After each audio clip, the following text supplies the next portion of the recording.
अब हम लोग झारखंड की अर्थव्यवस्था को पढ़ेंगे, तो उससे पहले एक बार हम लोग सिलेबस पे ज़रा देख लेते हैं कि क्या क्या अर्थव्यवस्था में पढ़ना है। तो अभी तक हम लोगों ने जो पढ़ा उसको भी एक दृष्टि देख लेते हैं।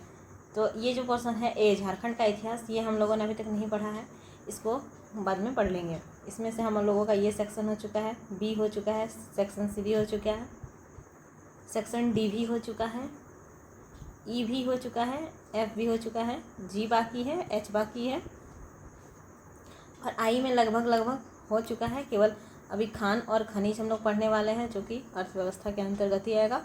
फिर हम लोगों का बचा है झारखंड की औद्योगिक नीति, विस्थापन, पुनर्वास नीति एवं अन्य नीतियाँ। इससे 6 प्रश्न रहेंगे, ये भी इम्पोर्टेंट है, तो इसको भी देख लेंगे। झारखंड के प्रमुख उद्योग का नाम और स्थान तथा औद्योगिक विकास, इससे भी 5 प्रश्न रहेंगे और अभी हम लोग अर्थव्यवस्था में ही इसको पढ़ लेंगे। फिर है झारखंड की योजनाएं एवं उपयोजनाएं, इससे भी 5 क्वेश्चन रहेंगे, इसको भी हम लोग इसी सेक्शन में पढ़ने वाले हैं, अर्थव्यवस्था वाले में ही। फिर हम लोगों ने ये पढ़ लिया है झारखंड में जंगल प्रबंधन एवं वन्य जीव जंतु संरक्षण कार्य, इससे 5 प्रश्न रहेंगे। झारखंड राज्य के पर्यावरण संबंधी तथ्य, हो रहे पर्यावरण परिवर्तन और उसके अपशमन एवं अनुकूलन संबंधी विषय से 7 प्रश्न रहेंगे, तो ये भी हम लोगों ने पढ़ लिया है। झारखंड में आपदा प्रबंधन को भी पढ़ चुके हैं हम लोग, और बचा है हम लोगों का झारखंड से संबंधित विविध तथ्य एवं समसामयिक घटनाएं, करंट से और कुछ विविध तथ्य है उसको मिला के 7 प्रश्न रहेंगे। करंट से जैसे कि बजट, आर्थिक सर्वेक्षण, कुछ योजनाएं, इनसे कुछ क्वेश्चन रहेंगे, तो इसको हम लोग पढ़ेंगे बाद में। तो हम लोग अभी जो पढ़ेंगे वो हमारा होगा झारखंड का अर्थव्यवस्था का सामान्य परिचय। तो उसे देखते हैं। तो झारखंड की अर्थव्यवस्था का परिचय। अर्थशास्त्र क्या है, इसके बारे में आप लोगों ने मेंस जब पढ़ा होगा तब डिटेल से पढ़ लिए होंगे, तभी केवल फैक्ट को देखते हैं, उतना डिटेल्स अभी नहीं जानना है। तो झारखंड की अर्थव्यवस्था का परिचय, तो सबसे पहला फैक्ट जो है कि देश के कुल खनिज संसाधन का 40% खनिज झारखंड में ही पाया जाता है। देश के कुल खनिज संसाधन का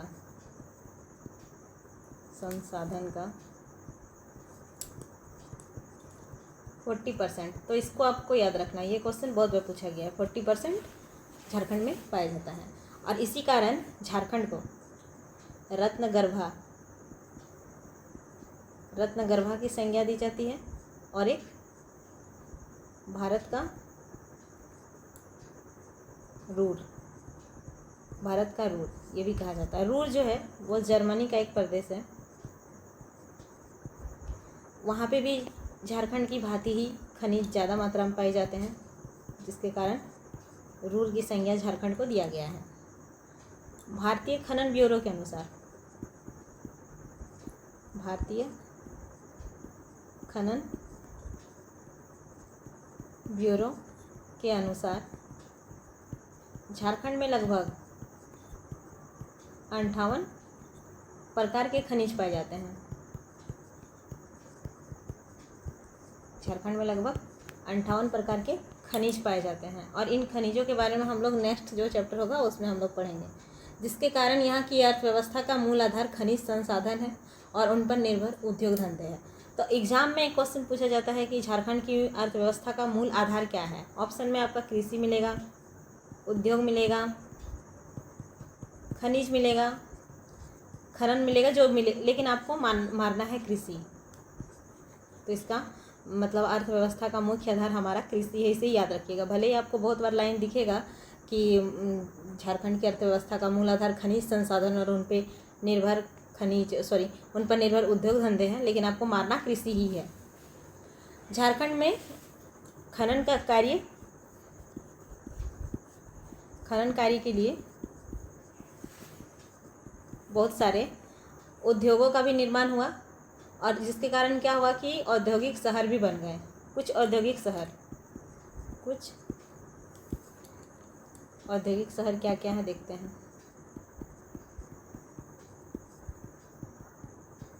सबसे पहले हमारा है जमशेदपुर। जमशेदपुर क्यों फेमस है, तो ये टिस्को के लिए फेमस है और टिस्को के बारे में हम लोग आगे डिटेल से पढ़ेंगे।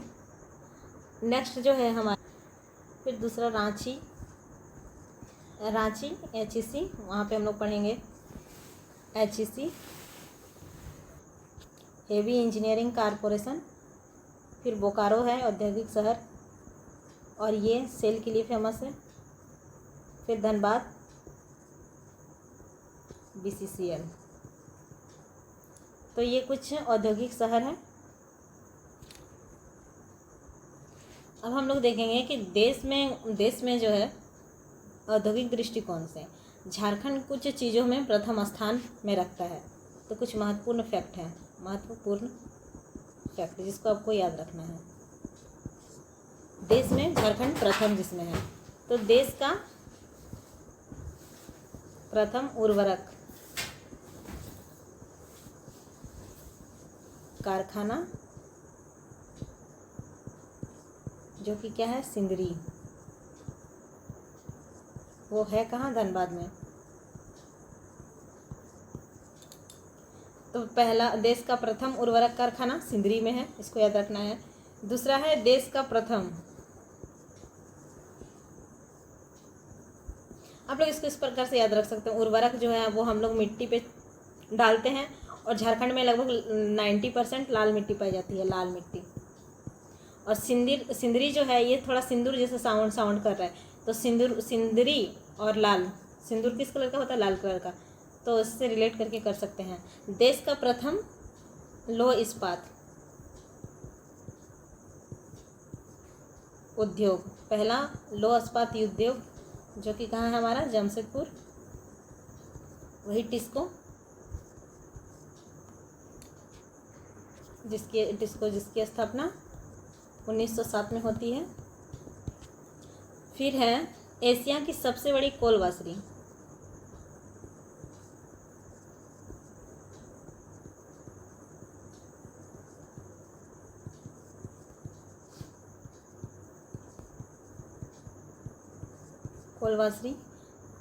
जो कि क्या था, करगाली, और ये कहाँ था, बोकारो में। लेकिन अभी अगर सबसे बड़ा का बात करें तो वो हमारा पिपरवार है, पिपरवार, तो आपको ये से याद रखना है। फिर है देश का प्रथम कोलवासरी, ये एशिया की सबसे बड़ी थी और देश की प्रथम कोलवासरी, तो है घाटो रामगढ़।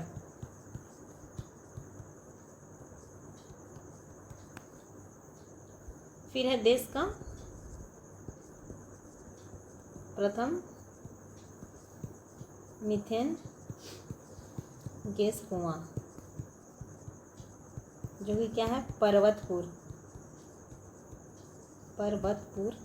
बोकारो। तो मीथेन गैस कुआं, इसको पर्वतपुर हम लोग इसको इस प्रकार से याद रख सकते हैं कि जब भी बरसात होता है तो हम लोग देखते हैं कि पहाड़ के ऊपर थोड़ा धुआं दिखता है, मतलब वो क्या है, हमारा मीथेन गैस है। तो उस प्रकार से कर सकते हैं, मतलब मीथेन गैस है नहीं, लेकिन हम लोग उसको याद करने के लिए केवल बता रहे हैं कि उसको हम लोग सोच सकते हैं कि हाँ मीथेन गैस है। कहाँ मीथेन गैस है, तो पर्वत के ऊपर, तो कहाँ है, पर्वतपुर में। तो देश का प्रथम उर्वरक कारखाना सिंदरी हो गया, देश का प्रथम लौह इस्पात उद्योग जमशेदपुर हो गया, एशिया की सबसे बड़ी कोलवासरी जो थी वो करगाली थी, लेकिन अभी हमारा क्या है, पिपरवार। और अगर देश की प्रथम कोलवासरी का बात करें, मतलब सबसे पहले कोलवासरी कहाँ बना था, तो ये घाटो रामगढ़। फिर है देश का प्रथम मीथेन गैस का कुआं, ये पर्वतपुर, बोकारो। तो इतना आपको याद रखना है। उसको नेक्स्ट हम लोग देखते हैं कि भारत में जो है आधुनिक रूप से लौह इस्पात तैयार करने का जो प्रथम प्रयास किया गया था, आधुनिक रूप से भारत में,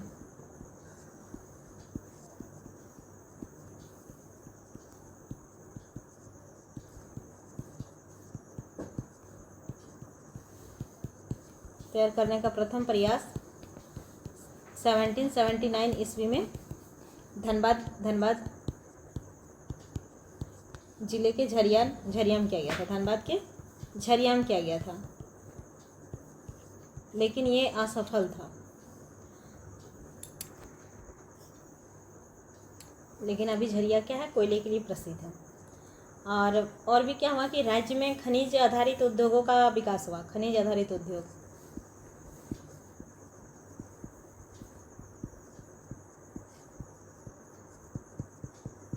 खनिज आधारित उद्योग में से हमारा क्या क्या हो गया? पहले तो टिस्को, जो कि क्या है? Tata iron and steel company.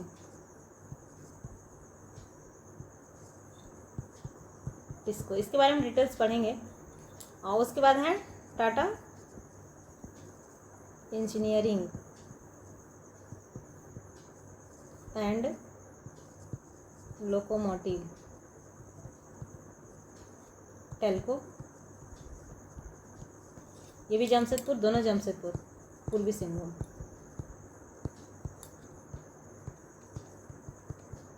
जहाँ जहाँ टाटा दिख जाता है वो जमशेदपुर का ही है ज़्यादातर। फिर है हैवी इंजीनियरिंग कॉरपोरेशन, ये जिसका है शॉर्ट HEC, रांची हटिया में है ये। तो भी हम लोग सामान्य जानकारी के लिए केवल इसको भी देख रहे हैं।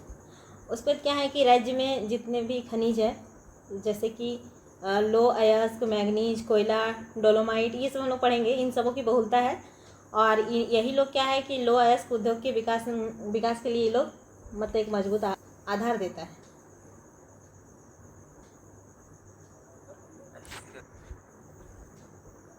और क्या है कि राज्य में तांबा, गंधक, सल्फर, asbestos, बॉक्साइड, अवरक, यूरेनियम, बहुत सारे खनिज के उत्पादन के कारण यहाँ पे क्या हो गया कि तांबा उद्योग, विद्युत संयंत्र उद्योग और एल्युमिनियम उद्योग का भी विकास हुआ। ये सब आपका नोट्स में लिखा है इसलिए।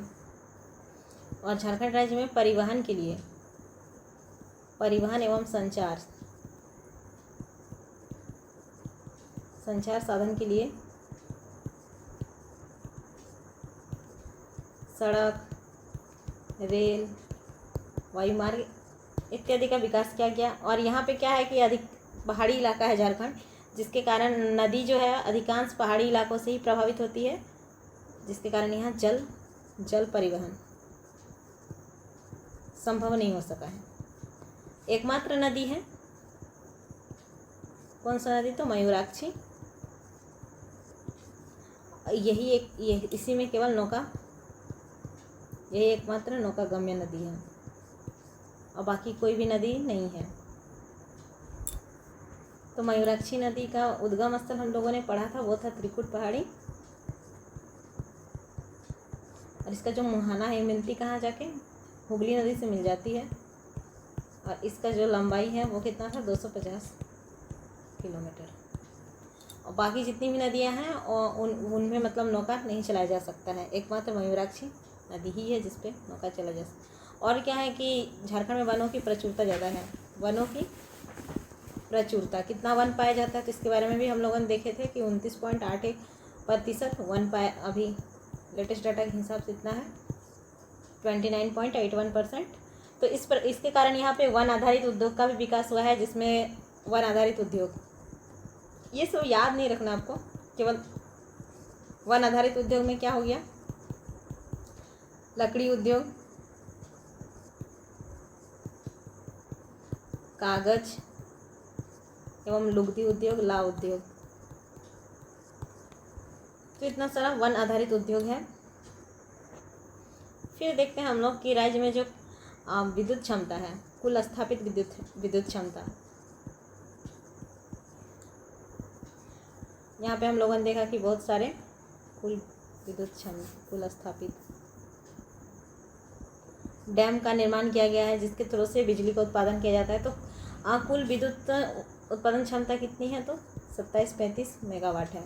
और जो राज्य में स्थापित कुल विद्युत क्षमता का स्वामित्व इस प्रकार है। स्वामित्व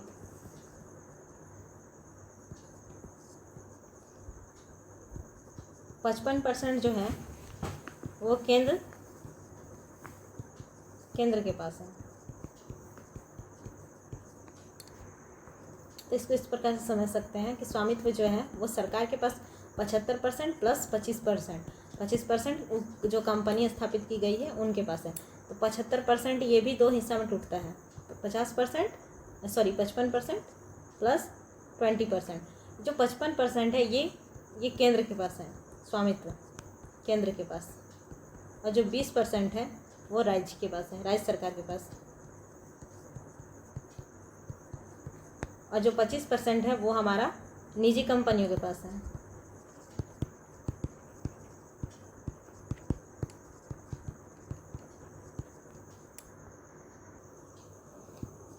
फिर देखते हैं कि 20वीं पशु जनगणना 2019 अभी तक और नहीं हुआ है, 20वीं बार हुआ है। तो इसके अनुसार राज्य में मवेशियों की जो संख्या है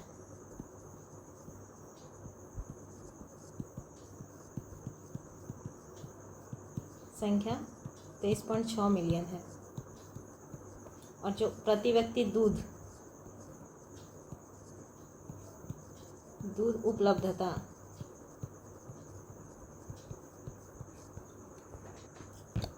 2023 से 24 में कितना है, तो 197 ग्राम प्रतिदिन है। मवेशियों की संख्या 23.6 मिलियन है और प्रति व्यक्ति दूध उपलब्धता कितनी है, तो 197 ग्राम प्रतिदिन है। फिर कुछ है कि रांची और खरसावां में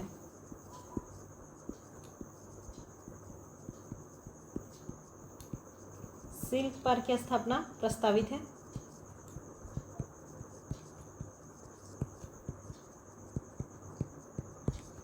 बनने वाला है, प्रस्तावित है। तो रांची और खरसावां में क्या सिल्क पार्क की स्थापना का प्रस्ताव है। उसके बाद है हमारा देवघर में प्लास्टिक पार्क बन चुका है।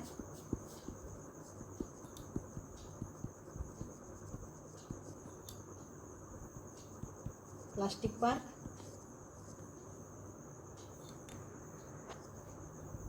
फिर है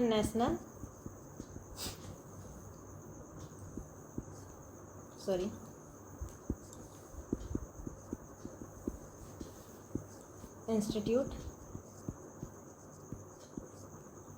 ऑफ डिजाइन अहमदाबाद के सहयोग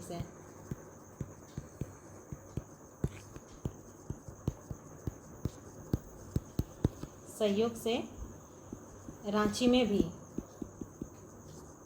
में डिजाइन इंस्टीट्यूट खोलने वाला है। डिजाइन इंस्टीट्यूट प्रस्तावित है।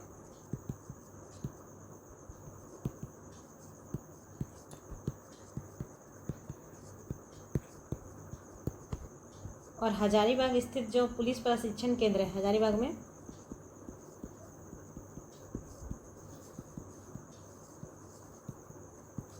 पुलिस प्रशिक्षण केंद्र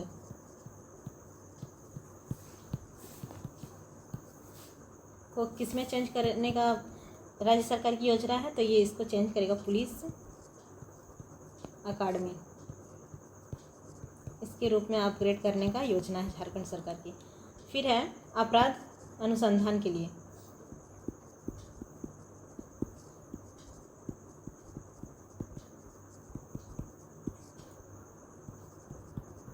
हेतु प्रशिक्षित बल तैयार करने के उद्देश्य से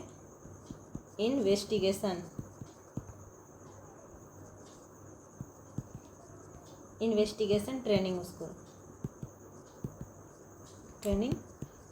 स्कूल की स्थापना कहाँ करना है, तो रांची में। ये भी प्रस्तावित है, बना नहीं है अभी तक, प्रस्तावित ही है। फिर हम लोग अगर देखते हैं अभी के डाटा के हिसाब से 2024 से 25 में जो राज्य का प्रति व्यक्ति आय है स्थिर कीमत पे, स्थिर मूल्यों पर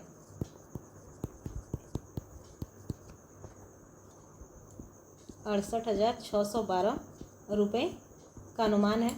और अगर वर्तमान मूल्य पे देखें, वर्तमान मूल्य पे तो है हमारा 1,14,271 रुपये का अनुमान है। तो आपको इसको याद रखना है। स्थिर मूल्य पे कितना है, तो 68,612 रुपये और वर्तमान मूल्य पे 1,14,271 रुपये। प्रति व्यक्ति आय। और इसी आर्थिक सर्वेक्षण रिपोर्ट 2024-25 के अनुसार झारखंड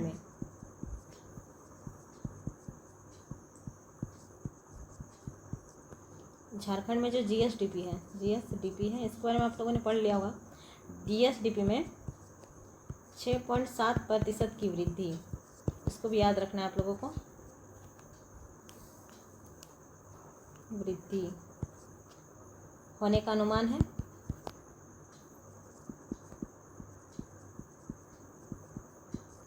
और वही अगले वित्तीय वर्ष जो कि मतलब 25-26 में 2025-26 में का अनुमान तथा 2025-26 में जो है जीएसडीपी में 7.5% की वृद्धि का अनुमान है। वृद्धि का अनुमान है। और हमारे जो वित्त मंत्री झारखंड के, वो कौन है? तो उनका नाम है श्री राधा कृष्ण किशोर।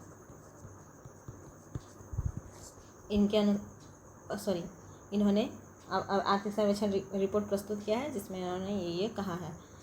और इन्होंने बजट भी प्रस्तुत कर दिया है, जिसके बारे में बजट अलग से हम लोगों को पढ़ना है, तब पढ़ेंगे। तो ये केवल इंट्रोडक्शन पार्ट था, तो इसमें बस इतना ही।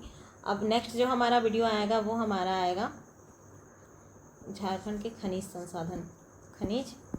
संसाधन।